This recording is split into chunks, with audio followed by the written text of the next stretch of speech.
എന്ന് ഞാൻ പറയാൻ ആഗ്രഹിക്കുക. യാതൊരു തെറ്റുമില്ല. ഇപ്പം ഞാനത് നേരിൽ കണ്ടത്, ഇപ്പോൾ കൊച്ചിയിൽ വിമാനത്താവളം വന്നു, ഒട്ടേറെ സമരം നടത്തി, ഒട്ടേറെ പ്രകൃതി വിഷയങ്ങൾ അവിടെ ഉന്നയിച്ചു.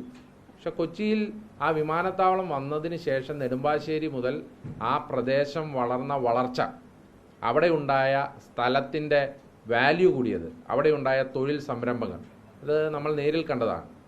അപ്പോൾ പ്രത്യേകിച്ച് ആറന്മുളയിൽ ഒരു വിമാനത്താവളം വരുന്നത് കൊണ്ട് തെറ്റില്ല. പക്ഷേ നമുക്ക് ആറന്മുളയുടെ തനതായ എല്ലാം ഞങ്ങൾ ആഗ്രഹിക്കുന്നത്. വിമാനത്താവളം എന്നുള്ളത് ഒരിക്കലും ഒരു തെറ്റായ കാര്യമല്ല. പക്ഷേ ഞാൻ ഈ പറയുന്നത് മൊത്തം കൊടുക്കണം. ഇവർ കൊടുക്കാൻ പോണത് ആറന്മുളയിൽ വിമാനത്താവളം വന്നുകൊണ്ട് കുഴപ്പമില്ല എന്ന് മാത്രം കൊടുക്കുന്നുണ്ട്. വിമാനത്താവളം വരുന്നതുകൊണ്ട് കുഴപ്പമില്ല. പക്ഷേ ആറന്മുളയിലെ ഒരാൾക്ക് പോലും ബുദ്ധിമുട്ടുണ്ടാകുന്ന തരത്തിലാകരുത് ആ വിമാനത്താവളം വരേണ്ടത്. എങ്ങനെ അത് പരിഹരിച്ചുകൊണ്ട് ചെയ്യാം എന്നുള്ളതിനെപ്പറ്റി ചർച്ചകളുണ്ടാകും. അത് വളരെ കൃത്യമായി തന്നെ പറയുകയാണ്. എങ്ങനെ അത് പരിഹരിച്ചുകൊണ്ട്, ഞാൻ ഒരിക്കൽ കൂടി ആ വാക്കുകൾ ആവർത്തിച്ച് പറയുന്നു.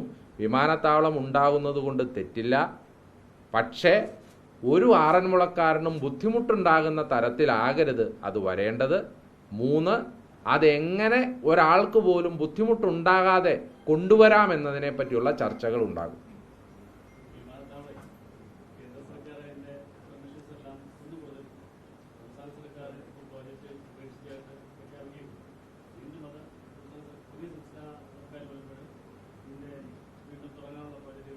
അല്ല, എനിക്കതിൻ്റെ സ്റ്റാറ്റസിനെ കുറിച്ച് പഠിക്കേണ്ടതുണ്ട്. എനിക്കതിനകത്ത് ഏതൊക്കെ ലൈസൻസുകളാണ് ഉള്ളത്, ഇല്ലാത്തത്, എന്താണ് ഭൂമിയുടെ അവസ്ഥ എന്നതിനെപ്പറ്റി പഠിക്കേണ്ടതുണ്ട്. ഞാനതിനെപ്പറ്റി പൂർണ്ണമായി പഠിച്ചിട്ടില്ല. പക്ഷേ അത് പഠിക്കേണ്ടതുണ്ട്. അതുകൊണ്ടാണ് ഞാൻ പറഞ്ഞത് അതിനെപ്പറ്റിയുള്ള ഒരു ചർച്ചകളുണ്ടാകും. ചർച്ച എന്ന് പറഞ്ഞാൽ തീരുമാനം എന്നുള്ളതല്ല, ചർച്ചകൾ ഉണ്ടാകും.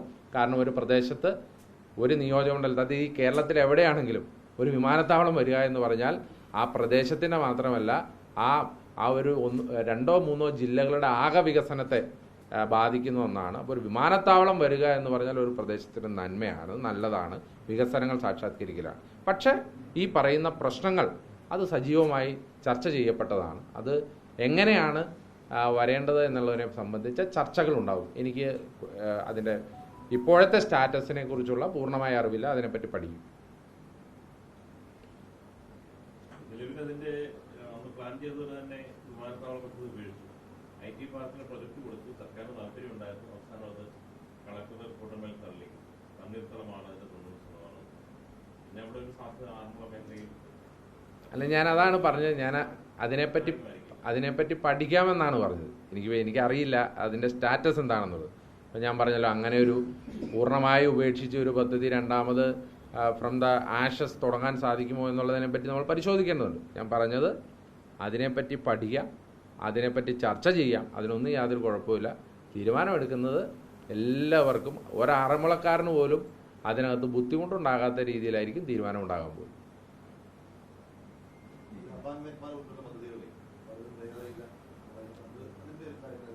തീർച്ചയായിട്ടും അത് വരുന്ന ദിവസങ്ങളിൽ തന്നെ അതുമായി ബന്ധപ്പെട്ട മീറ്റിങ്ങുകൾ വിളിക്കുന്നതാണ്. അബാൻ ഉൾപ്പെടെ, സ്റ്റേഡിയത്തിൻ്റെ ഉൾപ്പെടെ, കോഴഞ്ചേരി പാലം ഉൾപ്പെടെയുള്ള ഇപ്പോൾ നടന്ന് അല്ലെങ്കിൽ തുടങ്ങി വെച്ച വികസനങ്ങളുണ്ട്.